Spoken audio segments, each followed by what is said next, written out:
dans ma tête à moi, pas qu'elle abandonnait son bébé, là, mais toutes les rencontres que j'ai eues, l'œil du tigre, là, qui je la sentais, là, pour elle, là, c'était son projet. Là. Je ne peux pas prétendre autre chose que pour elle, c'était le moment de partir pour des raisons qui lui appartiennent. Mais on s'est tous regardés et on s'est dit, ouais, il reste 1 an, on vient de perdre notre général. Là. Alors, François Bonnardel parle du départ de la PDG, l'ex-PDG de la SAAG, Nathalie Tremblay. Et au départ, il disait, moi, j'avais du fun à travailler avec elle. Elle avait l'œil du tigre, c'était son projet. SAACLIC, c'était son bébé. Mais Mario, il s'est retenu pour ne pas aller plus loin parce que une bonne partie de l'après-midi... C'est le festival du non-dit, là, ça. Oui, il a dit que la SAAC lui cachait de l'information. Ouais, mais tu sais, c'est le festival du non-dit. Je reprends les mots d'Emmanuel. Dire que tout ça, c'est OK. La personne a l'air d'avoir l'œil du tigre, le feu sacré. Elle est là, c'est son projet. Puis du jour au lendemain, à un moment où personne l'attend, 1 an avant qu'on... C'est ton projet, puis 1 an avant que tu le divulgues au public, que tu le présentes, que tu en présentes le résultat, tu t'en vas, tu prends ta retraite. On sent bien dans son témoignage que ça a laissé une saveur amère, puis qu'encore plus en sachant ce qu'elle allait suivre. C'est plein de sous-entendus que Mme Tremblay est partie parce qu'elle ne voulait plus être là quand on allait tout savoir. En tout cas, moi, j'ai trouvé que c'était un moment, là, quand même, peut-être habile même pour M. Bonnardel. Évidemment, lui qui, pour se décharger, renvoie ça sur d'autres, mais là, qui en renvoie une partie sur l'ancienne PDG, c'est certain.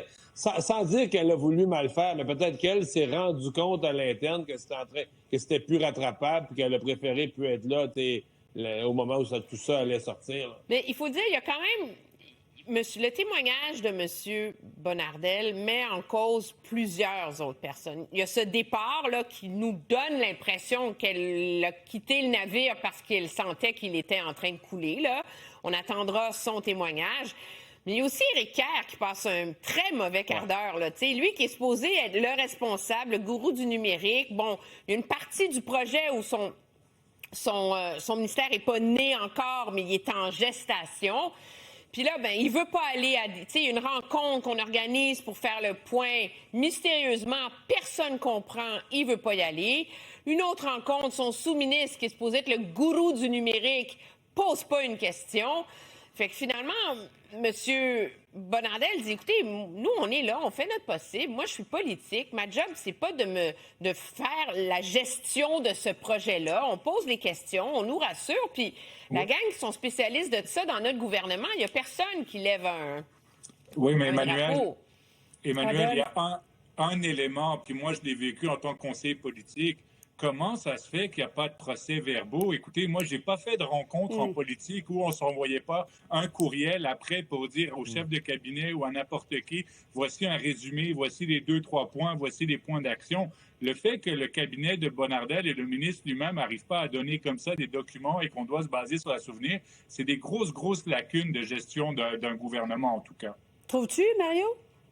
Oui, mais à mon avis, ce que Rodolphe vient de dire est si important que ça va être dans le rapport, là, puis un gros chapitre dans le rapport de Denis Galland, parce qu'on sent que ça l'énerve. Ça a commencé lundi matin, là, les premières minutes de cette reprise. Laurent Lessard est là, ministre libéral. On y parle de ses lettres de mandat. C'est juste que le mandat que le premier ministre lui donne, les documents sont plus disponibles. Il dit, moi, Laurent Lessard, je pensais que c'était archivé quelque part au gouvernement. Il n'y a plus personne qui a gardé ça. Et donc, ça mettait la table pour toute une semaine où il y a toujours manqué de documents. On parle de réunions, on parle de toutes sortes de moments importants, mais c'est tout verbal, c'est la mémoire des gens. Je pense qu'il y a un problème d'archivage de documents cruciaux. Là. C'est la gouvernance à coup de napperon. Alors, on ne verra plus jamais les napperons. Je n'ai jamais vu ça, moi. Je veux dire, comme si gouverner... Alors, premièrement... Alors, il faut que tout rentre dans une page. La gouvernance à coup de napperon. Alors, un projet de 500 millions, un napperon. Feuille de route, un autre napperon. Puis là, c'est écrit gros comme ça, puis tu es supposé déduire les sous-entendus de ce qu'il veut dire. Il y a peut-être aussi que ça prendrait d'autres choses que des napperons pour gouverner puis gérer des projets de 500 millions, tu sais?